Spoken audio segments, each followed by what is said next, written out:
Hi, how you doing? It's me, and today we're doing something exciting. We're doing a Christmas book reading vlog. I've been working on this since the start of November, so it's been a long time coming, as Taylor Swift would say. But basically, I just noticed that going up to the festive season this year that I have not read a lot of like Christmas or holiday centered books despite loving Christmas and holiday movies, and I've nothing against that cheesy goodness, but I have not read a lot of books set in like this time period, this time of year. And I kind of wanted to rectify that. So throughout the year, every time I saw like a Christmas book pop up on my gallery, I requested it. And this is the video of me reading the ones that I got approved of. Now I do have to say that some of these are a bit more wintry than Christmassy, and others are just like general holiday stuff rather than Christmas and the exact purpose. That's what I'm doing today, and I hope you enjoy.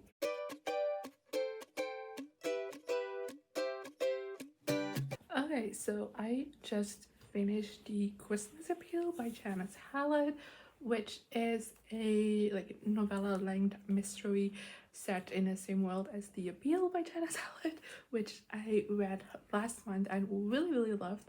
So I was very excited to get around to this novella. I do recommend like reading The Appeal before reading this, because this very heavily spoils The Appeal, and also like there's a lot of characters in this world. And I feel like just diving into this, you'll get so confused because you don't know who's who, because they take no time explaining that, which makes sense because there's a whole book before this. But just FYI, in case you were wondering about that. But yeah, I really enjoyed this. I give this a 4-star. I don't love it as much as The Appeal because I just feel like, I mean, the entire time we do know something is gonna happen, but I feel like from the moment the kind of like death happens, it gets resolved relatively quickly. Like we get new puzzle pieces as they are like actually being solved, you know. And I just would have liked a bit more time to figure things out myself, because I do feel like that's like my favorite part of The Appeal. It's like trying to fit everything together myself, and I wasn't really able to do that. But if you're a big fan of The Appeal, you'll also have a blast with this book. Our same characters are back. It's so much fun. It isn't just emails this time. There is a lot more like regular messages in between us as well. So if that part of the format kind of like tired you out, which I know was the case for some people, it's a bit less in this one.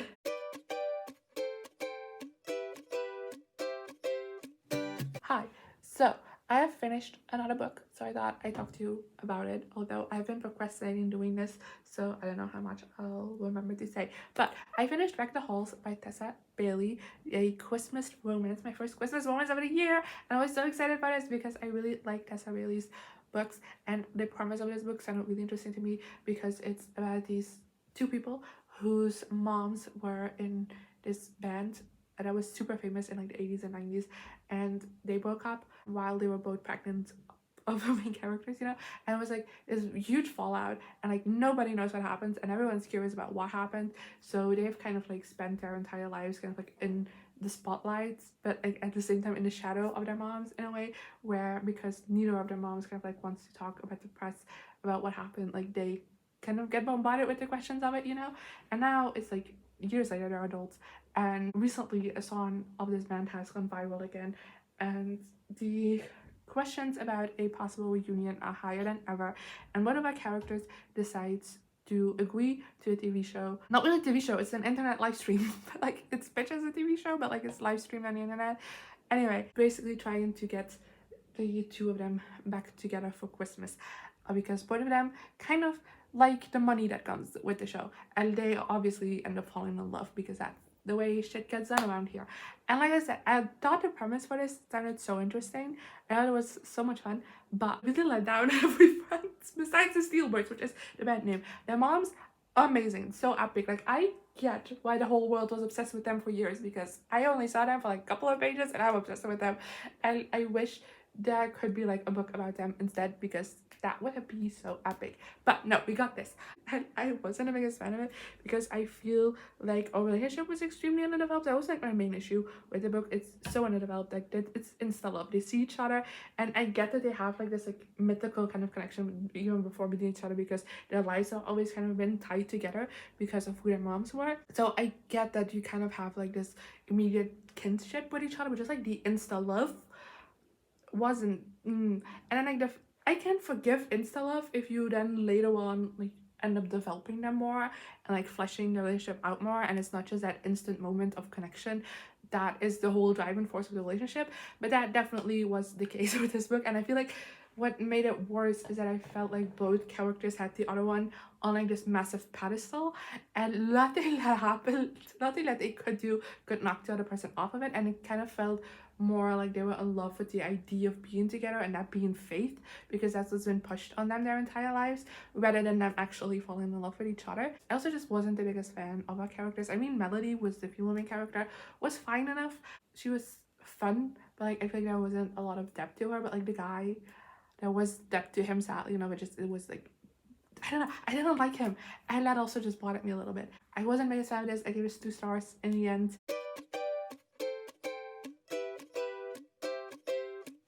I debated if I should include this in the vlog or not, but I thought it is a Christmassy read, so let's do it, even though I didn't finish it. That's right, this is a DNF. This is the season. What's a DNF? I, I have since learned by reading other Goodreads reviews that this was written by a 16-year-old, which, congrats on publishing a book when you're 16. That's impossible.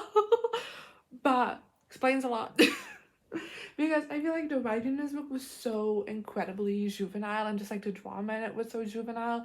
Like these people are in like mid to late 20s. I don't know if they were given an exact age at the point where I was in, but they're decently along in their life, and they're still just like behaving like teenagers, and I don't know, I wasn't liking it. I just kept rolling my eyes at things they were saying or like thinking.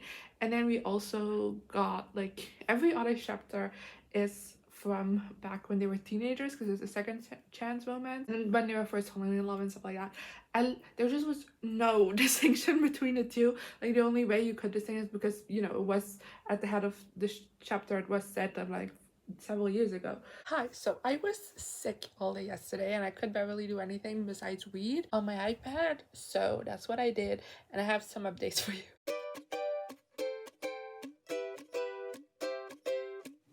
So, starting off with Christmas with the Billionaire, this is a collection of 6 kind of novella-length romances that are all set kind of like in the same world. And, I thought this would be like a silly, fun time, which is why I requested it from NetGalley. It's 1,000 pages because, it is 6 books into one. And it took me quite some time to read, and I wasn't a big fan of it. Like, I gave it 2 stars. I did give each story an individual rating, and if you want to know kind of my thoughts on each story, I'll leave my Goodreads and my bookish blog in the description. They're always there, by the way, but you can click on those links and find my review of the book on there, because both of those have a breakdown for each story. And I took the average of each story and it landed on a 2-star. I feel like that is a very decent representation of how I ended up feeling about this, because I just think that everything was extremely underdeveloped and very incel-y, and there was also quite a few stories, so I feel like the third act conflict just completely like nuked it, where I thought like the romance was like decently developed for the page count, and I thought I was vibing with it, and then like the third act conflict happened and I was like, I hate these people so much, so it kind of ruined that for me.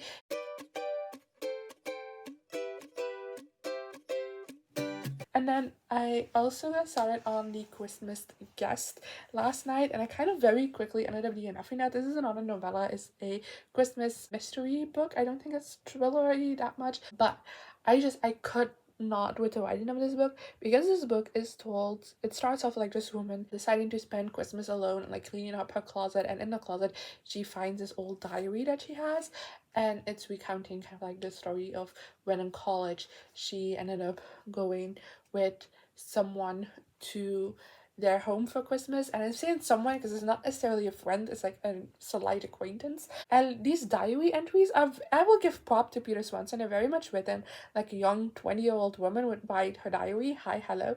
But if I want to read a young 20-year-old's diary, I'll read my diary. Like, I have no problem doing that. And it was such bad writing, which I feel weird saying because it's the point of the book. It's the point of the book. You know, Peter Swanson deliberately wrote it this way. He isn't a bad writer. But I could not. I generally could not. I read that first diary entry and immediately was like, nope. And I read reviews, and a lot of people who already read this book seem to absolutely love it, and apparently the second part of this book doesn't contain diary entries anymore, and that gets very twist and turny. But like, I tried to push through and I didn't get that much farther in. I think I got like 15% of the way through this, which is not a lot considering it is a novella, and I couldn't.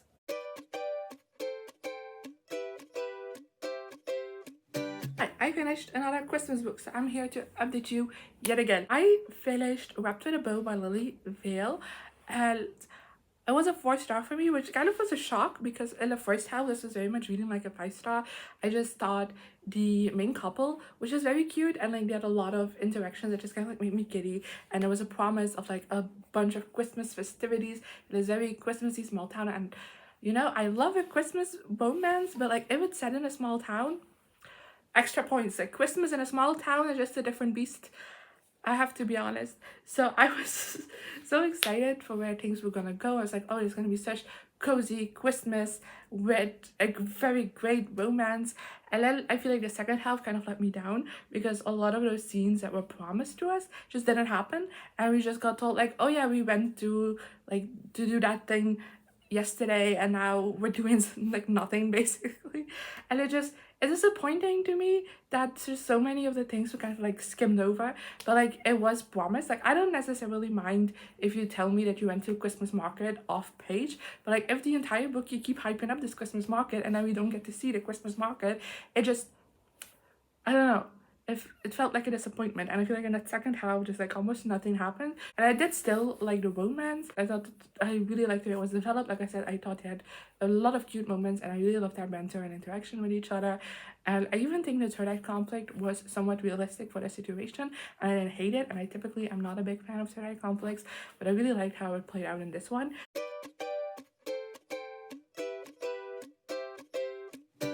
I'm here because I finished another Christmas book. Are you happy? Me also, hi, welcome. It's the new hair. You should have seen it in the intro, but this is the first update with the new hair. How do you like it? I am still getting used to it. Anyway, I finished Finding My Elf by David Yates, which is a YA contemporary novel, and I ended up giving it 2 stars. It just wasn't for me. It didn't really work for me personally.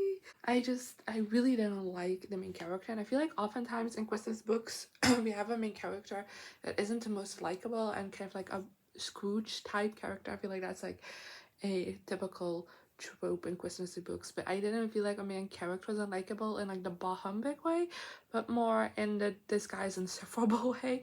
And I feel like he barely had any growth at all throughout the book. So I don't know, he just rubbed me the one way, and then like, I mean, he also read like a 14-year-old at times, despite being 18 years old. He was so immature.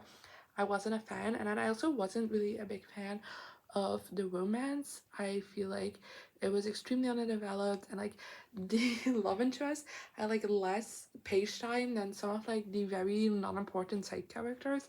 So you know, that says a lot about how underdeveloped the romance was, and I didn't vibe with it. The only thing that I liked is this kind of has a 12 days of Elfmas kind of framing, where my character works as like a mall elf to Santa, you know? And the thing that he's working on is doing like these 12 days of Elfmas competition to kind of like find the best elf, then he's competing in it. And I do think that's like a fun way to frame the story, and it was very ridiculous and a little bit unbelievable at times, but it definitely was that cheesy Christmassy fun that I always look for in books. Okay, so I am still a little bit sick, but the past 2 days I was quite sick, and I read quite a bit because that's kind of all I felt up to doing. So I have some updates.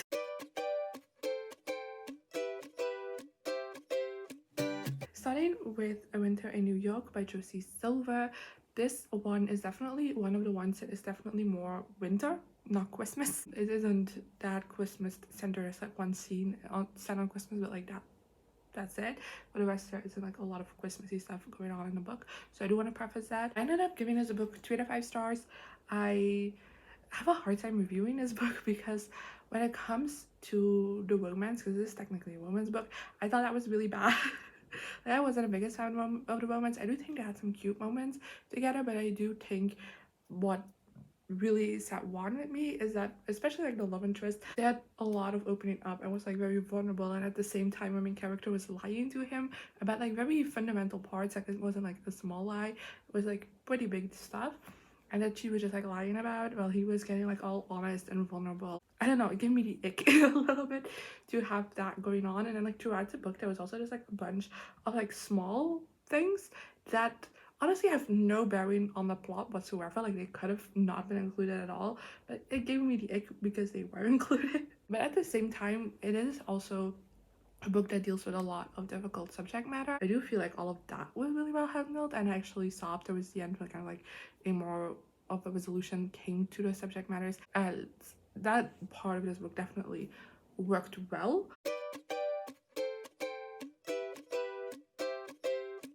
And then next I read 3 Holidays and a Wedding, and this one is mainly focused on Hanukkah and Ramadan.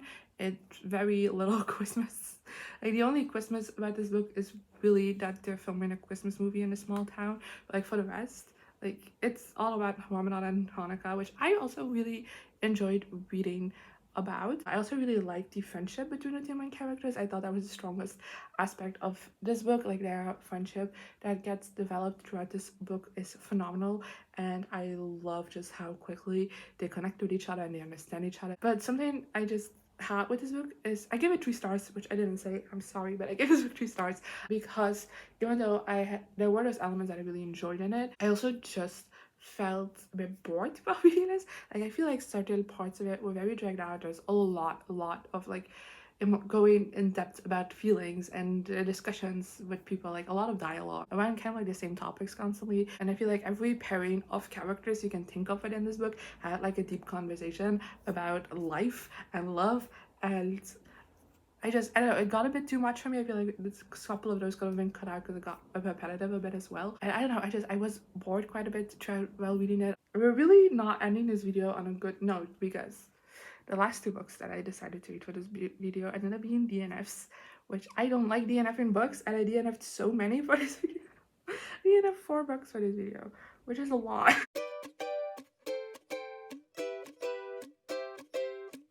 Starting with the Christmas Erasure by Holly Cassidy, especially.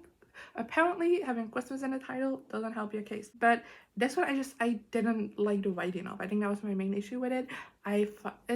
Especially in the beginning, because I didn't really get that far in. I felt like it was very info dumpy. I feel like I can tell you everything about these 2 characters already, despite only getting 13% of the way in. Like, there was so much info dump, and I ended up just kind of finding myself skimming over the writing because the writing wasn't gripping me, and I wasn't feeling like a particular connection to either of the characters yet, which I know I'm not far in, and maybe if I got in further that would have come. But just, I'm like, I can give you their entire life story, yet I don't care about them. That's kind of like the idea I had, and I decided to go read some Goodreads reviews, which is always something I do when I consider DNFing. Is I read reviews on Goodreads, and spoilery reviews at that. Like, I don't mind spoiling myself if it means making a decision of if this book is worth my time or not. And I found that despite a lot of people really enjoying this book, when I went to like the negative reviews, a lot of people who did finish this book ended up just having my problems with the book already as talking points as the main reasons why they didn't like it, and how it only like got worse as the book continued. And there's also just some things that happened in the like later part of the book, like towards the end, that I've read in some spoiler reviews that I wasn't a fan of. And I knew that if I would read those parts, I would just like rage quit because it would just get me so angry.